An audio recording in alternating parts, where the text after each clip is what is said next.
Hace muchos años atrás yo había hecho un video sobre Gengis Khan y el Imperio Mongol. Lo que no me acuerdo es si en ese momento me había percatado de que el volumen de la música era demasiado alto. Pero creo que nunca me di cuenta porque nunca hice nada sobre eso. Entonces, bueno, fue un motivo para mí para poder sacar ese video y reemplazarlo por otro, pero a la vez quise ampliar la historia del Imperio Mongol para abarcar muchos más detalles, porque resulta que este es mucho más allá de lo que es Gengis Khan. Este es el más importante, pero no es la única pieza de información relevante para entenderlo. La historia de los mongoles suele contarse dentro de lo que ocurrió siglos atrás en la región de Asia Central, la cual está compuesta actualmente por Kazajistán, Kirguistán, Tayikistán, Turkmenistán y Uzbekistán. Si se fijan, todas tienen el sufijo istán, el cual en el idioma persa significa país de o lugar de o un significado parecido. Para seguir con esto, decir que hay otros países con ese sufijo como Afganistán o Pakistán, y este grupo de gente colinda con los chinos y mongoles, donde estos últimos, al expandirse, fueron hacia el occidente, pasando por Asia Central. La gracia es que los unificó bajo su imperio, aún así no fueron los primeros en intentarlo. La cantidad de pueblos que existen en esta zona a través del tiempo son muchísimos, tantos que se necesitarían montones de horas para poder estudiarlos a cabalidad, cómo empezaron, cómo terminaron y cómo estos dieron paso a otro grupo de pueblos que salieron más adelante. Aquí vamos a mencionar algunos que serán necesarios para ilustrar la existencia de los mongoles, ¿ya? Porque ellos son el resultado de una acumulación cultural de varios pueblos que estuvieron asentados en la zona y que con el tiempo dieron a otros hasta que ellos existieron. Después de pasar por un montón de grupos super antiguos, incluso podemos estar frente a los primeros grupos indoeuropeos, llegamos hacia el año 1000 a.C., donde encontramos los primeros grupos nómadas o seminómadas, que son los que vamos a conocer mucho más adelante. El primero de ellos fueron los escitas, que si bien son más occidentales que los mongoles, tuvieron muchas características que después se van a ver en ellos, como por ejemplo el ser seminómadas dedicados al pastoreo de ganados, bovinos, equinos y camélidos. Y con eso tenían carne para vestirse, o sea, carne para comer, pieles para vestirse y leche para tomar, ¿ya? O beber. Usaban yurtas, que son viviendas móviles y que en los casos de sus líderes las transportaban arriba de carretas como si fueran una suerte de caravanas. Es decir, ellos fueron los primeros que inventaron los remolques o las casas rodantes. Criaban caballos para usarlos en sus guerras y hacían prisioneros de guerra para venderlos a reinos vecinos. Utilizaban arcos recurvados con una figurita así, como una cosa así, y eso lo juntaron con otro invento que fue el de usar puntas de flechas hechas con moldes para, junto con lo que fue la metalurgia, en realidad la herrería, para poder fraguar el metal y ponerlos en esos moldes y poder hacer puntas de flechas iguales. Que todas fueran iguales era importante porque se podían utilizar con mayor facilidad para hacer tiros. Cuando las puntas no son iguales, tenías que tener distinta fuerza y distinta precisión para apuntar el mismo blanco. Esa era la gracia. Las mujeres de los escitas se dedicaban a guerrear como los hombres, razón por la que se les llamó amazonas, que significa guerreras en iranio. Después esto lo tomaron los griegos y lo incluyeron como parte de su mitología. ¿Cuál era la mitología de los griegos? Pues la mitología griega, qué duda cabe, ¿cierto? Varios siglos después, el español Francisco Orellana, que era un conquistador, se encontraba de expedición en lo que hoy día es Brasil y vio a las mujeres nativas peleándose con ellos.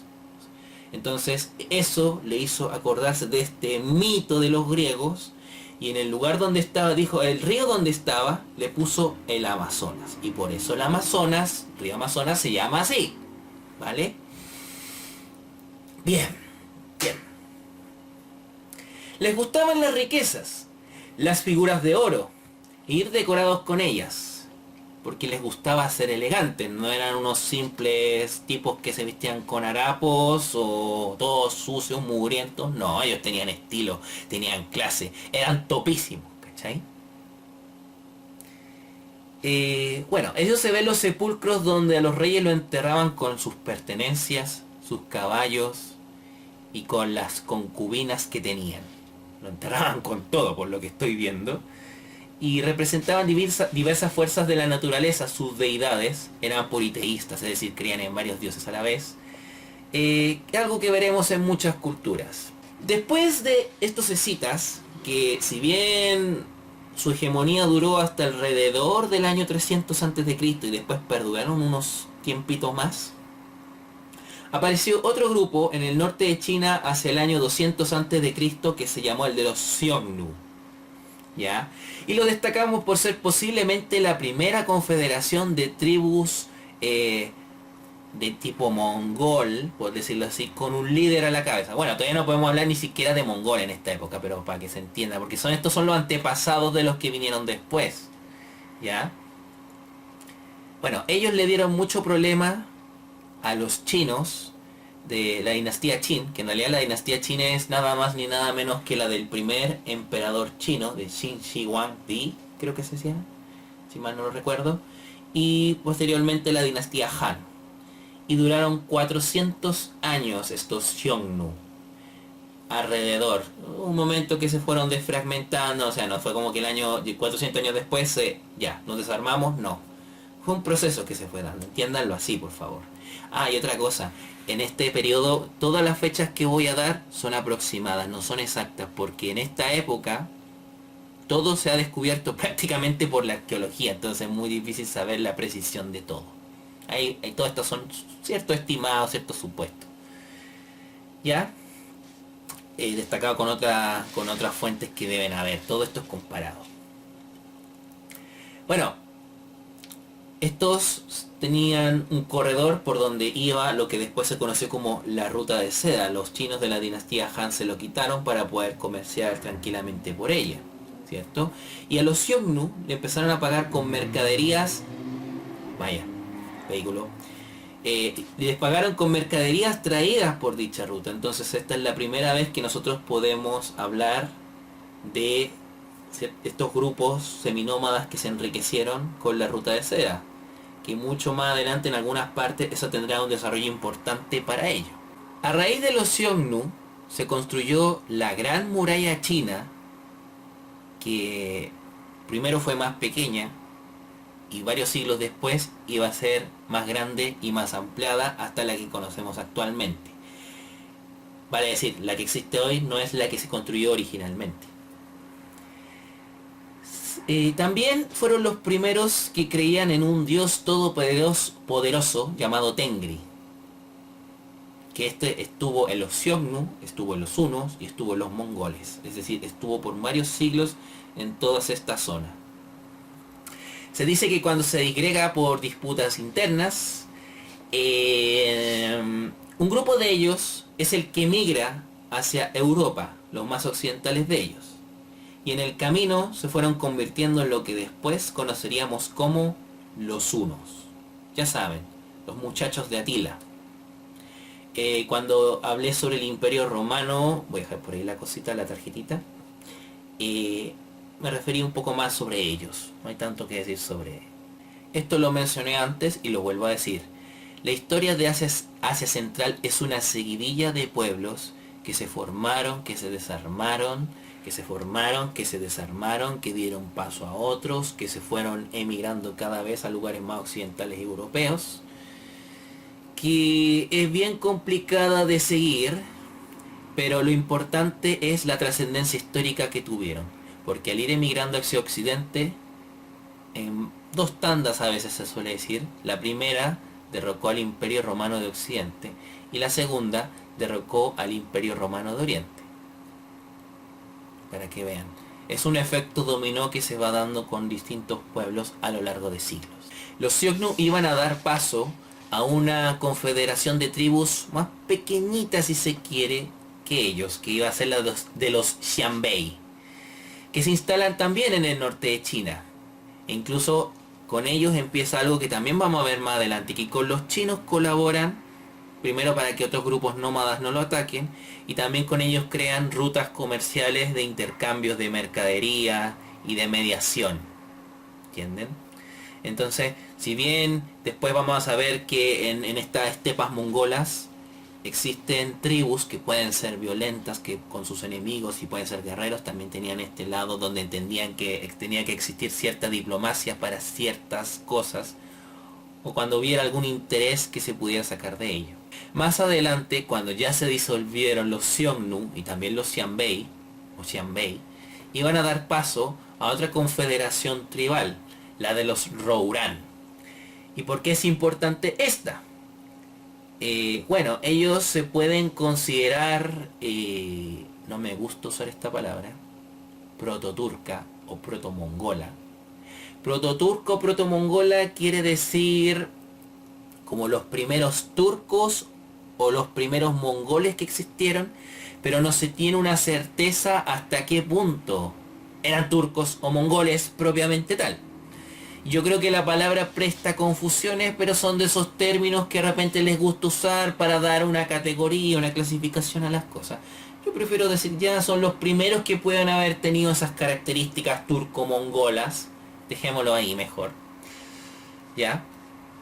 Y bueno, y también son los primeros en utilizar el kanato, el título de kanato, para referirse al grupo de tribus que dominaban, y el líder de ese kanato se llamaba Khan. Tengan en mente eso. Más adelante surge el kanato Gokturk, siendo al parecer el primero que se podría considerar turco propiamente tal. El anterior podía tener características, pero no estábamos seguros hasta qué punto lo podían denominarse así. Esa es la diferencia. Bueno, el Gokturk se hace con el control del Kanato Rouran y los desplazan hacia Europa, así como pasó con los hunos, ¿ya? En parte de ellos. Y esa parte de los Rouran que se desplazó hacia Europa dio paso después a los ávaros, para que sepan, ¿ya?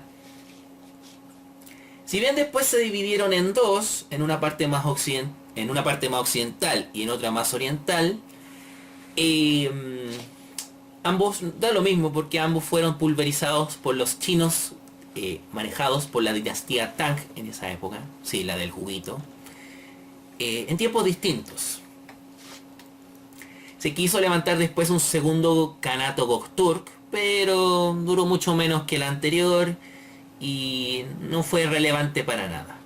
Después de acabar con estas partes del Kanato Gokturk, los chinos Tang se apoderaron de las estepas mongolas, siendo por un breve periodo de tiempo, siendo un precedente de lo que muchos siglos iba a pasar en ese lugar. Influencia china, dominio chino en la zona. Más adelante se forma el Kanato Uigur, que duró casi un siglo y fue la última que pudo aglutinar a todas las tribus. A su desaparición todas ellas quedaron liberadas, después de haber estado siglos sometidas a diversos kanatos que trataron de juntarlas en un pack, se podría decir, ¿ya? Esto lo voy a decir para que también se tenga presente, porque lo que pasa en China también repercutía en las estepas mongolas. Cuando la dinastía de los juguitos Tang desaparece, cae, mejor dicho, y da paso a un periodo de que hay fragmentación en China, que es de 5 dinastías en el norte y de 10 reinos en el sur. En el norte surgen los Khitanes, que es una etnia de los chinos que formaron su propia dinastía, los Liao. Estos tuvieron control en la zona y en Mongolia por alrededor de 2 siglos. E incluso intentaron dominar Corea, sin lograrlo. Dentro de aquel reino estuvo el pueblo de los Jurchen, que son los antepasados de los manchúes. Los manchúes son los que viven en Manchuria. ¿Perfecto? Ya. Estos eran vasallos suyos y estaban hartos de ellos. Vivían en la parte norte, incluso el norte del norte de China, por decirlo así. Entonces, bueno, la cosa es que ellos los desplazaron desplazaron a esta dinastía Liao, se apoderaron de sus terrenos y también de los que tenía la dinastía Song, que más adelante existió en China, de sus territorios del norte y se instalaron en lo que fue la parte norte de China. Bueno, una vez que los quitanes son desplazados del norte de China, van al occidente o a la parte mucho más al oeste, de donde estaban las estepas mongolas, y bueno, ahí van a formar lo que después se conocería como el Kanato Karakitai. Tengan presente ese también porque más adelante, cuando hablemos más adelante del Imperio Mongol, va a salir a colación. Los grupos seminómadas, al acoger la cultura de los chinos, bueno, parece que se convierten en seres más civilizados, dejando de lado las yurtas y el campo para pasar a vivir ser sedentarios, vivir en ciudades amuralladas, alimentando sus almas de actividades artísticas e intelectuales. Esto también se verá con los mongoles más adelante, pero en su momento se vio con los Jurchen, que después formaron la dinastía Jin, se vio primero con los Khitanes, que después formaron la dinastía Liao, se vio después con, bueno, ya voy a decir cuando llegue el tiempo a hablar de los mongoles más propiamente tal. Hasta ahora lo que podríamos decir es que los intentos por agrupar a las distintas tribus mongolas iba a ser cada vez más infructuoso que el anterior, porque uno se va dando cuenta en el tiempo que van durando, cada vez duran menos estos kanatos. El uigur fue el último que lo logró. Después vino el de los kirguises, que con suerte duró unos 60 y tantos años, y que ni siquiera sé si valga la pena o no mencionar. Mira, esto de los kanatos, ¿por qué se forma? Porque tienen que entender lo siguiente. Existen varias tribus mongolas, o en las estepas mongolas. Una tiene la fuerza suficiente para someter al resto. Y las someten todas bajo su control. Y están controladas. ¿Ya? Y ahí se forma el kanato con un kan a la cabeza de ellas. Y eso es así hasta que una de las tribus se rebela contra el líder del kanato, los ataca y se apodera de su dominio.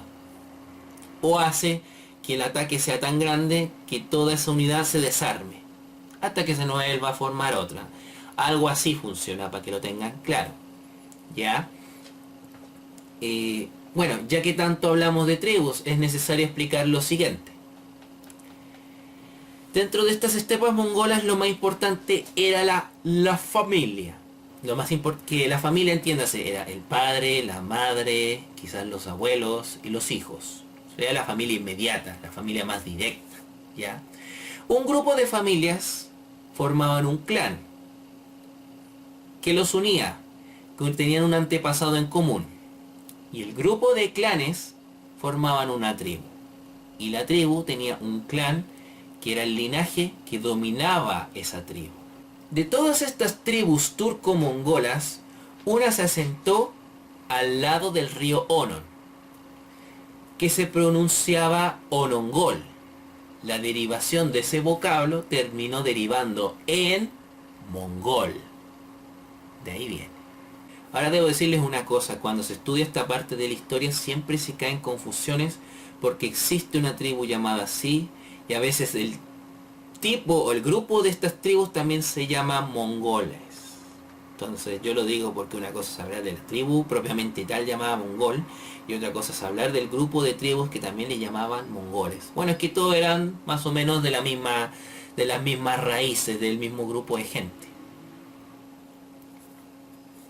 La tribu propiamente llamada mongol estaba dirigida por el clan de los Borguigin.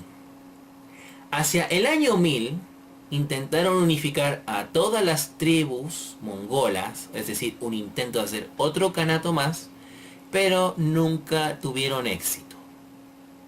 Y es en este contexto que a mediados del siglo XII, en Asia Central, que se encuentra fragmentada en diversos, en partes kanatos, en partes reinos, que eran independientes una de otras, ninguna tenía la voluntad suficiente para dominar unas a las demás. Es en esos momentos, en este contexto, donde nace Temujin o Temujin, o Temujin, como quieran pronunciarlo, quien después será conocido como Gengis Khan. Y sí, en el próximo video hablaremos de él. Muy bien, espero que este video les haya gustado. Por favor, vean la descripción del video, ahí tienen contacto a la página de Facebook, a la de Instagram, para más noticias y para un contacto más directo, ¿ya? Cuídense, que estén bien, nos vemos. Adiós.